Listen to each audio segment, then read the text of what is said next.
2 నెలల్లో అధికారం మనకు వచ్చిన తర్వాత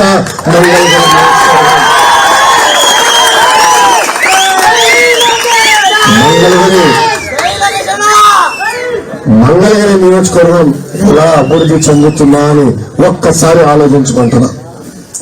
ఒక పవిత్రమైన బాధ్యతతో నేను మంగళగిరిలో ఉన్నా. ఆంధ్ర రాష్ట్రం నడిబొడ్డుగా ఉన్న నియోజకవర్గాన్ని అభివృద్ధి చేశాను. నేను వచ్చాను.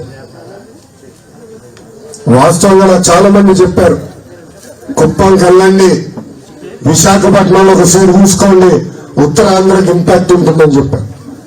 కానీ ఆనాడే చెప్పారు 2019లో గెలవని నియోజకవర్గం ఇవ్వండి, అది గెలిపిస్తానని బాధ్యత నా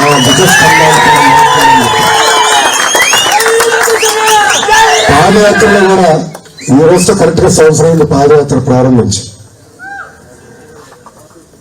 పాదయాత్రలు కూడా చాలా మంది నిగతాలు చేశారు.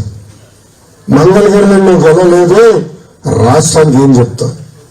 వాళ్ళు ఒకటే చెప్పా, రాజకీయాల ఓటమి గెలుపు సహజమే, కానీ మంగళగిరి ఓటమి తర్వాత నాలో కసి పెరిగింది, బాధ్యత పెరిగింది. ఆ కసి ఆ బాధ్యతతోనే ఈరోజు మీ అందరికీ నేను సేవ చేస్తాను. కానీ ఈరోజు దుగ్గరాల మండలం నుంచి పెద్దలు సురేష్ గారు, కేపీ గారు, జయలక్ష్మి గారు, వెంకట్రావు గారు, పెద్దలందరూ గత 4 సంవత్సరాలు 10 నెలలుగా తెలుగుదేశం పార్టీ చేస్తున్న మంచి కార్యక్రమాలు చూసి మళ్ళీ తెలుగుదేశం పార్టీకి దుగ్గిరాల మండలంలో ఎదురు లేకుండా చేసేదానికి ఈరోజు పెద్దలు పార్టీలో చేరటం జరుగుతుంది. వాళ్ళతో పాటు పెద్ద ఎత్తున తరలి వచ్చిన కార్యకర్తలందరికీ నా ఉద్యోగ ధన్యవాదాలు తెలుపుకుంటూ ఒకటే ఎత్తున ఈరోజు పార్టీలో చేరే ఒకటే ఎత్తున మనస్ఫూర్తిగా మిమ్మల్ని నేను తెలుగుదేశం పార్టీలో ఆహ్వానిస్తాం కూడా ఈ రోజు జరుగుతుంది. ఇక్కడ చాలా మంది తెలుగుదేశం పార్టీ సీనియర్లు ఉన్నారు, చాలా మంది ఈ రోజు పార్టీలో కూడా చేరుతున్నారు. వాళ్ళందరూ నేను ఒకటే కోరుతున్నా, సీనియారిటీ నేను గౌరవిస్తాను, కానీ పనిచేసేవాళ్ళని ప్రోత్సహిస్తాను. నాడు నేను ఎప్పుడు నేను కానీ బాబు గారు చెప్పి ఒకే ఒక మాట, ఎవరి బూత్లో మెజార్టీ చూపించారు. అవునా కదా? గెలవని బూత్ గెలిపిస్తే నాయకుడు, ఎప్పుడు గెలవని నియోజకవర్గం గెలిపిస్తే నాయకుడు. అంతేగాని కంచుకోట్లో అందరూ నిలబడి నేను నాయకుడు అని చక్కలు కొట్టుకుంటే ఎట్లా చెప్పు? అంతే కదా? నేను కంచుకోటికి వెళ్ళా, అనేక అవమానాలు ఎదుర్కొన్నా. పాప నా వల్ల చంద్రబాబు నాయుడు గారు కూడా అనేక అవమానాలు ఎదుర్కొన్నారు. కానీ అది కసిగా మార్చుకుని నేను పనిచేశాను. మంగళగిరిని తెలుగుదేశం పార్టీకి కంచుకోటగా తీర్చిదిద్దే బాధ్యత నేను తీసుకున్నాను.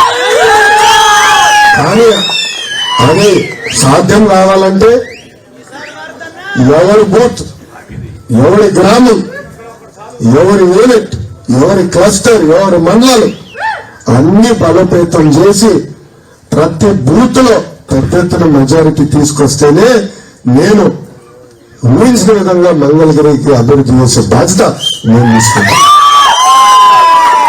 చాలా మంది ఉన్నారు గెలుస్తూ అనివార్యం అంటే ఒకటే చెప్పా, గెలుపు గురించి కాదు యుద్ధం, మెజారిటీ గురించి యుద్ధం.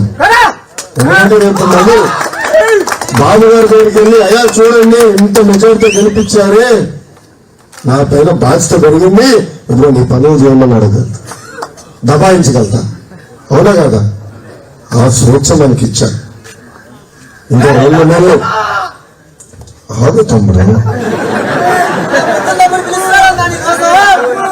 ఎవరు నా ముద్దం బాగా వాళ్ళు ఇప్పుడే కలిసి వచ్చాను కంగారు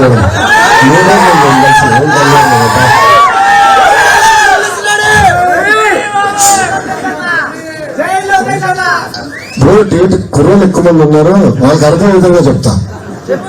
T20 క్రికెట్ మ్యాచ్ లో చివరి 3 ఓవర్లు చాలా కీలకమైన 3 ఓవర్లు.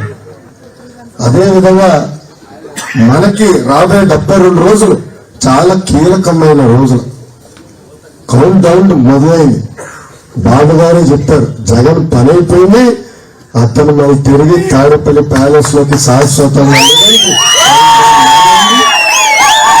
ఈ 72 రోజులు మనందరం కష్టపడాలి, అహర్నిశలు పోరాడాలి, పసుపు జెండా ఎగిరే బాధ్యత మనందరం తీసుకోవాలని ఈ సభాముఖంగా మిమ్మల్ని అందరూ కోరుకుంటూ, నాకు అవకాశం ఇచ్చిన మీ అందరికీ పేరు పేరున నా హృదయపూర్వక నమస్కారాలు తెలుపుకుంటూ మీ అందరి గురించి నేను సెలవు తీసుకుంటాను.